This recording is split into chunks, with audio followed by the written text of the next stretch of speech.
ஆன்மீக அன்பர்களுக்கு எனது அன்பான வணக்கங்கள். ரிஷபராசிக்காரர்களை இனி வரக்கூடிய காலங்கள் எப்படிப்பட்ட காலமாக இருக்க போகுது, கிரக நிலவரம்லாம் எப்படி இருக்குது, எதை வைத்து உங்கள் காலம் வாழ்க்கையில் மாற்றத்தையும் முன்னேற்றத்தையும் ஏற்படுத்தி கொடுக்க போகுதுன்னு சொல்லிட்டு பார்க்கலாம். கிரக நிலவரம் என்பது நமக்கு ஒரு கிரகம் சரியில்லைனாலும் இன்னொரு கிரகம் நமக்கு நல்ல வழியை தாங்க காமிக்கும். எப்பயுமே ஒரு கிரகம் சரியில்லைன்ன உடனே நம்ம பயப்பட ஆரம்பிச்சிடும். அவ்வளோதான், வாழ்க்கையை முடிஞ்சு போச்சுன்ற மாதிரி பயப்படுறோம். அதனால் பயத்தால் நிறைய தவறுதலையும் செஞ்சிடும். வேறு வழியை தேடிக்க ஆரம்பிக்கிறோம். நிச்சயமாக ஒரு கிரகம் சரியில்லைன்னா மற்ற கிரகங்கள் நமக்கு சப்போர்ட் பண்ணும் பொழுது அந்த கிரகம் சரியில்லாத கிரகமும் சரியாக மாற்றி அமைத்து கொடுக்கறதுக்கு தான் மற்ற கிரகம் இருக்குது. அதை புரிஞ்சிக்காம தான் நாம் எதையோ செய்கிறதா நினச்சி இந்த கிரகத்தால் பிரச்சனை வரக்கூடாதுன்னு நிறைய வேறு வழிகளை தேட ஆரம்பிக்கிறோம். அப்போ தான் தவறு நடக்க ஆரம்பிக்கிறது. எப்பயுமே கிரகங்கள் யாரையும் எதுவும் செய்யாதுங்க. நல்ல வழிப்படுத்துறதுக்கு தான் இறைவனால் படைக்கப்பட்டது தான் கிரகங்கள். அதனால் எப்பையும் கிரகத்தால் பெரிய பிரச்சனை யாருக்குமே வராது. நாம் செயல்படுத்தக்கூடிய விதத்தில், நாம் தப்பு செய்யும் விதத்தில், நாம் அறியாமல் செய்யும் சில தவறுகளால் தான் இந்த பிரச்சனைலாம் வர்றது. அதை செய்யாமல் இருந்தாலே போதுங்க, வாழ்க்கையில் மாற்றம் ஏற்படும். தேவையில்லாதவர்களுடன் கூடுறது, பழக்கம் ஏற்படுத்திக்கிறது. அவங்க என்ன செய்வாங்க எது செய்வாங்கன்னு தெரியாது, ஆனால் அவங்க கூட உங்களுக்கு பழக்கம். அதே போல் தேவையில்லாததில் போயிட்டு இன்வெஸ்ட்மெண்ட் பண்ணுறது, பொருளாதாரத்தை எடுத்துகிட்டு போயிட்டு கண்மூடித்தனமாக நாம் விரயம் பண்ணுறது, இதெல்லாம் செய்யும் பொழுது பிரச்சனை ஏற்பட்டுடும். உடனே இந்த கிரகம் சரியில்லை, நேரம் சரியில்லை, அதனால தான் நமக்கு பிரச்சனை வந்துருச்சுன்ட்டு கிரகத்து பேரில் பழியை போட்டு நாம் தப்பிச்சுக்க பார்க்கறது மட்டும்தாங்க இப்போ இருக்கக்கூடியவர்களோட வேலையாகவே இருக்குது. நிச்சயமாக கிரகத்தின் பேரில் பழியே வரக்கூடாதுங்க. காரணம், அது சரியான செயல்களை தான் செய்துட்ருக்கு. நீங்கள் தவறு செய்யும் பொழுது உங்களை திருத்துறதுக்கும் வழி நடத்துறதுக்கும் அந்த கிரகங்கள் தான் பயன்படுது. அதனால் இனி வரக்கூடிய காலத்தில் கிரகம் எப்படி இருந்தாலும் உங்கள் முயற்சியும் உங்கள் சிந்தனையும் உங்கள் வழி செயல்படுத்தக்கூடிய செயலும் சரியாக பார்த்துக்கிட்டிங்கன்னா எந்த விதத்துலேயும் பிரச்சனை வராதுங்க. ரிஷபராசிக்காரர்கள் இதுவரை சந்தித்த பிரச்சனையே ஜாஸ்தி.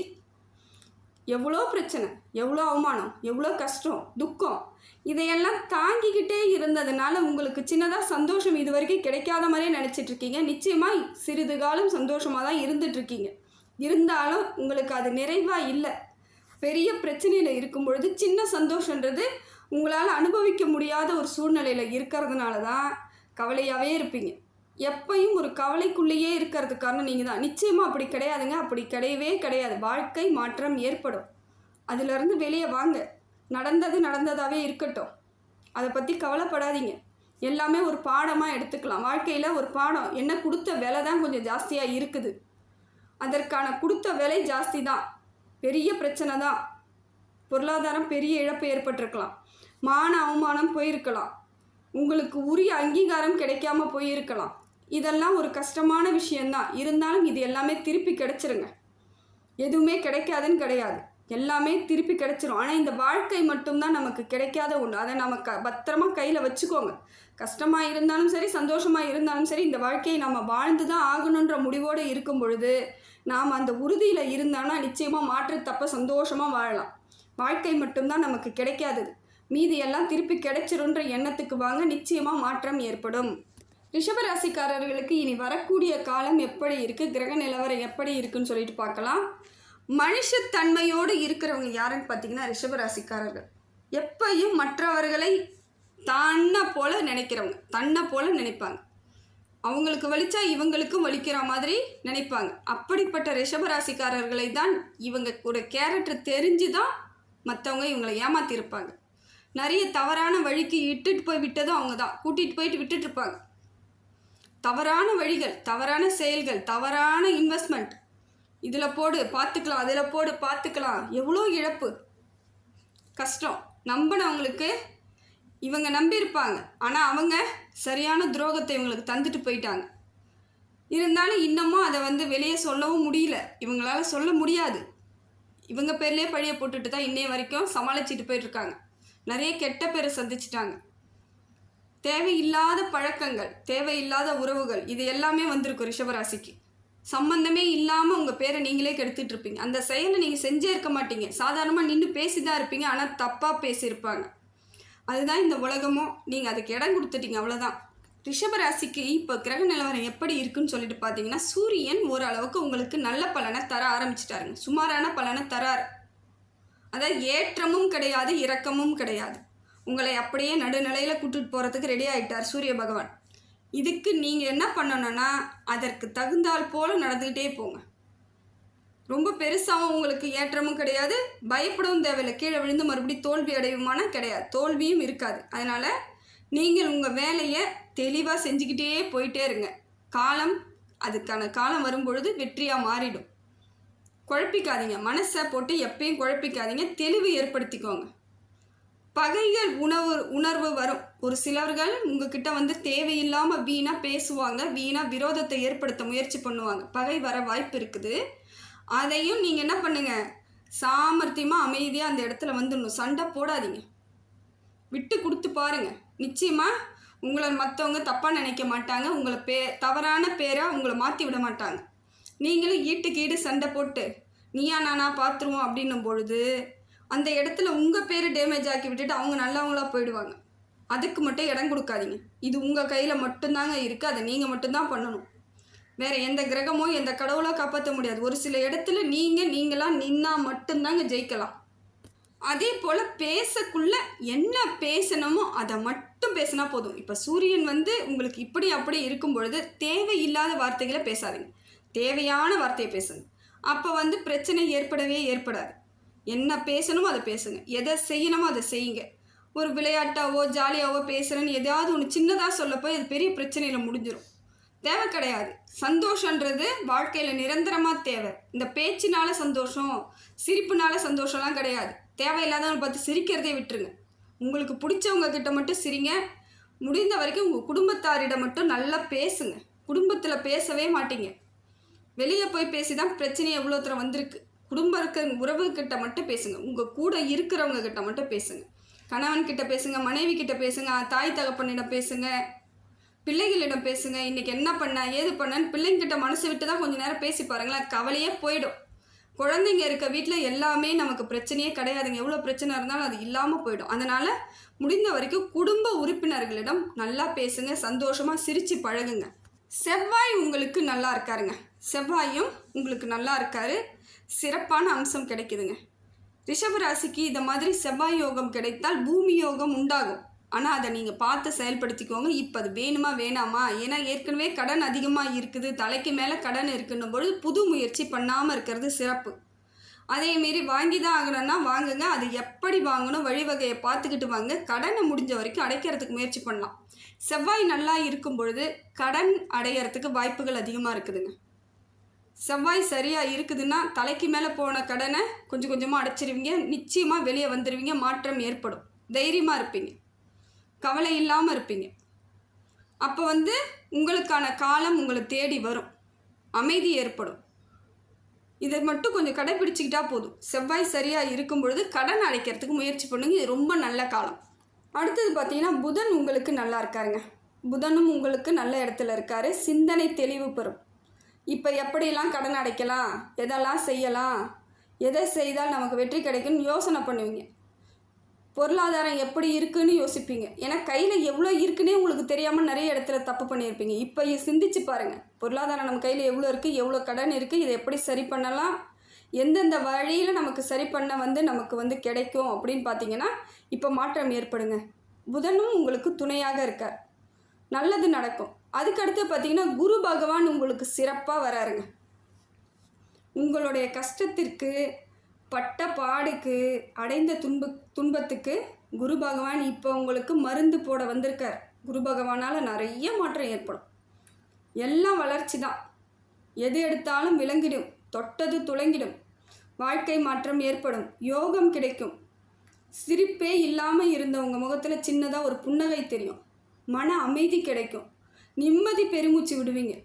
மூச்சு விடுறதுக்கே கஷ்டப்படுற மாதிரி இருந்திருக்கும், ஆனால் இப்போ ஒரு நிம்மதியாக இருக்க மாதிரி இருக்கும். அது காரணம் என்னென்னா குரு பகவான் உங்களுக்கு நல்ல இடத்துல வராருங்க. அதே போல் தொழில் மாற்றம் ஏற்படுதுன்னா ஏற்றுக்கோங்க. தொழில் முன்னேற்றத்திற்காக மாற்றம் ஏதாவது வருதுன்னா ஏற்றுக்கோங்க. எந்த தொழில் செய்யணும்னு இப்போ தெரிஞ்சால் செஞ்சுக்கோங்க. அதுக்கு அடுத்தது பார்த்தீங்கன்னாக்கா வேலையே இல்லாமல் இருக்கிறங்க ரிஷபராசிக்காரர்களுக்கு நிச்சயமாக வேலை, உங்களுக்கு படிப்புக்கு தகுந்த வேலை கிடைக்கும். எந்த முயற்சி செஞ்சீங்களோ அந்த முயற்சி உங்களுக்கு வெற்றி கிடைக்கும். உங்களோட அனுபவத்துக்கும் உங்களோட படிப்புக்கும் உங்கள் திறமைக்கும் நல்ல வேலை, நல்ல சம்பள பதவி உயர்வு எல்லாம் கிடைக்கும். அப்போ குரு பகவான் உங்களுக்கு சப்போர்ட் பண்ணிகிட்ருக்கார். அதே போல் குரு பகவானால் ஓரளவுக்கு நல்ல நட்பு வட்டாரம் உங்களுக்கு கிடைக்கும். இவ்வளோ நாளாக ஒரு மாதிரி உங்கள் கூட இருந்தவங்க உங்களை பார்த்து பொறாமப்பட்டு எரிச்சல் பட்டவங்க எல்லாம் விலகிடுவாங்க. இப்போ புதுசாக ஓரளவுக்கு உங்களுக்கு சப்போர்ட் பண்ணுற மாதிரி, உங்களை புரிஞ்சுக்கிட்ட மாதிரி ஒரு நட்பு வட்டாரம் ஏற்படும். இது ரொம்ப விசேஷங்க. இது குரு பகவானால் மட்டும்தான் செய்ய முடியும். அதை ஏற்றுக்கோங்க. நல்ல ஒரு தலைமை பண்பு வரும் உங்களுக்கு. இவ்வளோ நாளாக ஏதோ தாழ்மனப்பான்மையிலே இருந்திருப்பீங்க, இப்போ மாற்றம் ஏற்படும். பக்குவம் கிடைக்கும். எதெல்லாம் செய்யலாம், எதெல்லாம் செய்யக்கூடாதுன்ற பக்குவம் கிடைக்கும். குரு உங்களுக்கு படிக்கக்கூடிய பிள்ளைகளுக்கு நல்ல படிப்பு ஆற்றலை தருவாருங்க. ஏதோ மந்தமாக இருக்காமல் நல்லா படிச்சுட்டு இருந்தான்ப்பா குழந்தை, இப்போ கொஞ்ச நாளாக சரியாக படிக்கலைன்ற மாதிரி தோணும். இப்போ மாறிடுவாங்க. தன்னால் அவங்களுக்கு ஆர்வம் ஏற்படும். சிந்தனை தெளிவாக இருப்பாங்க. படிப்பு ஞாபக சக்தி ஏற்படும். அதனால் படிப்புலேயும் நல்லா இருக்குங்க குழந்தைங்க. கவலைப்படாதீங்க. நிச்சயமாக ரிஷபராசிக்காரர்களுக்கு நிறைய மாற்றத்தை குரு பகவான் ஏற்றி கொடுக்குறார். உங்களுக்கு தலை விதியை மாற்றுறதுக்கு தாங்க அவர் நல்ல இடத்துக்கு வராரு. இதை நீங்கள் தான் பயன்படுத்திக்கணும். இந்த காலகட்டத்தை பயன்படுத்துறதுக்கு யார் இருக்கீங்கன்னா நீங்கள் தான் இருக்கிறீங்க. இதை சரியாக பயன்படுத்திக்கோங்க. கெட்டிமாக பிடிச்சிக்கோங்க. நிறைய மாற்றம் வரும். நிச்சயமாக முன்னேற்றமும் வரும். கவலை இருக்காது. கஷ்டத்துலேருந்து வெளியே வந்துடுவீங்க. நமக்கு இவ்வளோ நடந்திருக்கே, இதெல்லாம் இதுக்கு மேலே ஏதாவது ஒரு நல்லது நடக்குமான்னு அவநம்பிக்கை வராதுங்க. ஃபஸ்ட்டு உங்களுக்கு இவ்வளோ நாளாக ஒரே அவநம்பிக்கையிலே இருந்தீங்க. எனக்கு எங்கள் வாழ்க்கையே முடிஞ்சு போச்சுன்ட்டு. நிச்சயமாக முடிய போகிறது கிடையாதுங்க. இன்றைய நடப்பதை மட்டும் வைத்து எதையும் கணிக்கக்கூடாது. வருங்காலம் உங்களுக்கு எப்படி இருக்குன்னு பார்க்கணும். சிந்தனையை தெளிவாக வைங்க. நமக்கான காலம் இருக்குன்னு நம்புங்க. அந்த நம்பிக்கை தான் உங்களை வாழ வைக்குது. அதுக்கடுத்த கிரகமான சந்திரன் ஓரளவுக்கு உங்களுக்கு சுமாரான பலனை தராருங்க. மனக்குழப்பமும் கொடுப்பாரு, தெளிவையும் கொடுப்பார். இதுதான் சந்திரன் உங்களுக்கு கொடுக்கறது. குழப்பத்தையும் ஏற்படுத்தி விட்டுருவார், கொஞ்ச நேரத்தில் தெளிவையும் கொடுத்துருவார். அதனால் ரொம்ப பயப்பட தேவையில்லை. சந்திரன் சரியில்லைன்னா ரொம்ப பயப்படாதீங்க. நீங்கள் தெளிவாக மட்டும் இருந்துட்டா போதுங்க. சந்திரனால் எப்பயும் பெரிய கஷ்டம்லாம் யாருக்குமே வராது. எந்த ராசிக்காரர்களுக்குமே சந்திரனாலாம் பெரிய கஷ்டம் வராது. என்ன மனக்குழப்பத்தை ஏற்படுத்தி இதனால் தேவையில்லாத வார்த்தை வர்றது, சண்டை போடுறது, வீட்டில் நிம்மதி இல்லாமல் போகிறது, அந்த மாதிரி தான் ஏற்படும். அந்த சூழ்நிலைக்கு நீங்கள் உட்படக்கூடாது. அந்த சூழ்நிலையை ஏற்படுத்தக்கூடாது.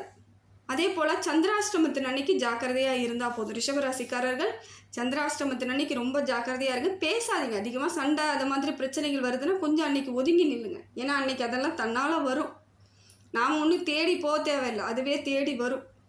அதனால் அன்றைய தினம் நீங்கள் கொஞ்சம் பொறுமையாகவும் பொறுப்பாகவும் இருந்துக்கோங்க. மாற்றம் ஏற்படும். மாற்றத்தை எதிர்பார்த்துட்டு இருக்கும் பொழுது இதையெல்லாம் நீங்கள் கூர்ந்து கவனிச்சாதான் மாற்றத்தை நீங்கள் அனுபவிக்க முடியும். அது உங்களுக்கு சரியான பலனும் கிடைக்கும். அலட்சியமாக மறுபடியும் அலட்சிய போக்கில் இருக்கக்கூடாது. முயற்சி பண்ணுங்க. நம்பிக்கையாக இருங்க. அதை போல் இருக்கணும். தெளிவாக இருக்கணும். அலட்சியப்படுத்தக்கூடாது. அந்த தினத்தை நீங்கள் கண்டிப்பாக அமைதியாக இருந்துட்டால் பிரச்சனை வராதுன்னும் போது அந்த தினத்தில் நீங்கள் அமைதியாக தான் இருந்தாகணும். வாக்குவாதம் பண்ணாதீங்க. முடிந்த வரைக்கும் வாக்குவாதமே பண்ணாமல் இருந்தாலே நிறைய பிரச்சனைகள் உங்களை விட்டு போயிடும். அதுக்கு அடுத்தது சுக்கிரன் உங்களுக்கு நல்லா இருக்குங்க. சுக்கிரனும் உங்களுக்கு நல்லா இருக்குது. பொருளாதார வரவு ஏற்படுதுங்க. பொருளாதார முன்னேற்றம் இருக்குது. நினச்சது நடக்கும். எதெல்லாம் இவ்வளோ நாளாக நினச்சிட்ருப்பீங்க, இதெல்லாம் செய்யணும், இப்போ நம்மக்கிட்ட பணம் இல்லாததுனால தள்ளி போட்ட விஷயங்கள் இப்போ நடக்கிறதுக்கு வாய்ப்பு இருக்குது. பொருளாதார மாற்றம் ஏற்படும். உங்களுக்கு சரியானது தான் இதுன்னு நினச்சிங்கன்னா நிச்சயமாக இப்போ அது எல்லாமே உங்களை தேடி வந்துடுங்க. கவலைப்படாதீங்க. தடைப்பட்ட காரியங்கள் அத்தனையும் இப்போ வெற்றி அடையும். செய்யவே முடியாதுன்னு உங்களை ஒதுக்கி வச்சுருப்பாங்க. இப்போ நீங்கள் உங்களால் மட்டும்தான் செய்ய முடியும்னு தேடி வருவாங்க. அந்த காலம் சுக்கிர பகவான் உங்களுக்கு கொடுக்குறாரு. அதுக்கடுத்து பார்த்திங்கன்னா சனி பகவான் உங்களுக்கு நல்ல இடத்துல இருக்காருங்க. சனியாலும் நிறைய ஆதாயம் கிடைக்க போகுதுங்க. நல்ல நல்ல நட்புகள் கிடைக்கும். சனி பகவான் நமக்கு நல்லது செய்கிறாருன்னா முதல்ல தெளிவானவங்கள நம்ம பக்கத்தில் இட்டுட்டு வந்து விட்டுருவார். கூட கூட்டிகிட்டு வந்து உட்கார வச்சுருவார். இந்தா அவங்க கூடயே இருந்து அவங்கள பார்த்துக்கோங்கன்னு சொல்லிட்டு. அதுபோல் சனி பகவான் உங்கள் பக்கத்தில் ஒரு நல்ல நல்ல ஆட்களை புதிதாக வர வைப்பார். நிறைய மாற்றத்தை ஏற்படுத்தி கொடுப்பார்.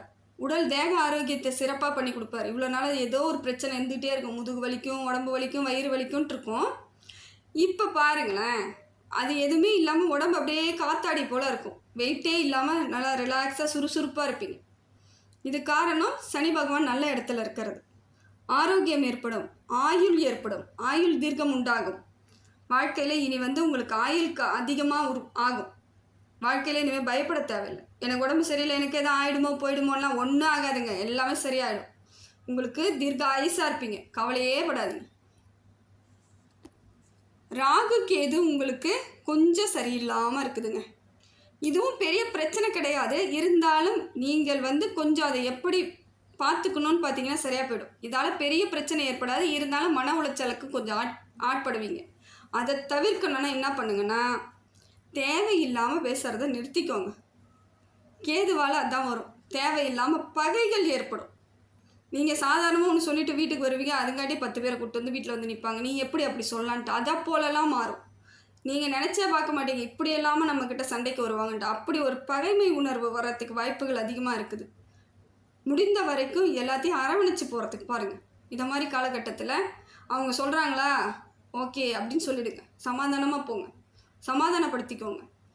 எங்கே போய் பேசினாலும் பார்த்து பேசுங்க. நிதானத்தை ஏற்படுத்திக்கோங்க. ஏற்கனவே இருக்கிற பிரச்சனை போதும், இருக்கிற பகைவர் போதும், எதிரிகள் போதும். புதுசாக எதையும் உருவாக்கிக்க வேணாம். அவங்களையே சரி பண்ணுறதுக்கு முயற்சி பண்ணுங்கள். அதே போல் ராகு சரியில்லாத பொழுது மனக்கவலை ஏற்படும். தைரியம் இல்லாமல் இருப்பீங்க. பொருளாதாரம் ஏற்றம் இருக்காது. அப்படியே இருக்கிற போல் இருக்கும். பொருளாதாரம் ஏற்றம் இருக்காது. அதுக்காக பொருளாதாரம் வீழ்ச்சி அடையுமானா இந்த ராகுவால் உங்களுக்கு பொருளாதார விரயம் ஏற்படாது. ஆனால் ராகு நல்ல இடத்துல இருந்தால் பொருளாதார வளர்ச்சி ஏற்படும். ஆனால் இப்போ அது மட்டும் இருக்காது. வளர்ச்சியும் இருக்காது, வீழ்ச்சியும் இருக்காது. அப்படியே இருக்கிறத வச்சுட்டு பார்த்துக்கிற போல் இருக்கும். ஆனால் மற்ற கிரகங்கள் உங்களுக்கு சரியாக இருக்கும் பொழுது பொருளாதார மாற்றம் தன்னாலே ஏற்படும். அதனால் அதையும் நினச்சி கவலைப்படாதீங்க. முடிந்த வரைக்கும் அமைதியை கடைப்பிடிங்க. வாழ்க்கையின் மாற்றம் நிச்சயமாக இருக்கும். கோபம் வரக்கூடாது, கோபப்படக்கூடாது. பிரச்சனைன்று டென்ஷன் ஆகக்கூடாது. அது தேக ஆரோக்கியத்தை பாதிக்கும். அதனால் முடிந்த வரைக்கும் அமைதியாக இருங்க, சந்தோஷமாக இருங்க. வாழ்க்கை உங்களுக்கானதுன்னு நினச்சி பாருங்கள். நிம்மதியை ஏற்படுத்திக்கோங்க. உங்கள் கையில் தான் எல்லாம் இருக்குது. இறைவனை மட்டும் நம்புங்க. கடவுள் எப்பயும் உங்கள் பக்கத்திலே இருக்கார். உங்களுக்கு தேவையானதை அவர் செஞ்சுக்கிட்டே இருப்பார். உங்களுக்கு என்ன வேணுன்றது அவருக்கு மட்டும்தான் தெரியும். நோயை கொடுத்த அவருக்கு தான் மருந்தையும் கொடுக்க தெரியும். உங்களுக்கு கவலை கொடுத்த அவருக்கு தான் மறுபடியும் அதிலிருந்து எப்படி வெளியே வரணும்னு வழியும் சொல்ல தெரியும். அதனால் இறைவனை மட்டும் நம்புங்க. நிறைய பிரச்சனைகளுக்கு வழிவகை ஏற்பட்டுடும். பிரச்சனையே இல்லாமல் இருக்கலாம். இன்றைக்கி கொஞ்சம் கொஞ்சமாக பிரச்சனை சரியாக போகுதுன்னும் பொழுது ஒரு காலத்தில் நல்ல இடத்துக்கு நீங்கள் வருவீங்க. அந்த காலம் வரைக்கும் நீங்கள் காத்திருந்து தான் ஆகணும். காலம் தாங்க என்றைக்கு நமக்கு மருந்து, காலம் தான் என்றைக்கு நமக்கு சிறப்பான கிஃப்ட்டு. அது ஒரு நாளைக்கு தூக்கி கொடுத்துட்டு போயிடும். அது வரைக்கும் நம்ம பொறுமையாக காத்துக்கிட்டு தான் இருக்கணும். எப்போ கிடைக்கும், எப்போ வரும் அப்படின்ட்டு.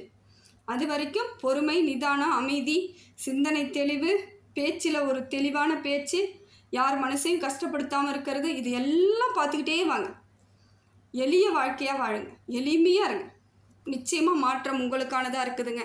இனி வரக்கூடிய காலம் உங்கள் காலம், சிறப்பான காலம். கையாளும் விதத்தை மட்டும் பார்த்து கையாண்டுக்கோங்க. சரியான வழிவகை ஏற்படும். எல்லாம் வல்ல இறைவனிடம் எல்லா புகழும், எல்லா செல்வங்களும், எல்லா நேர்மறை ஆற்றலும் உங்களுக்கு கிடைக்கணும்னு இறைவனை பிரார்த்தனை பண்ணிக்கிறேங்க.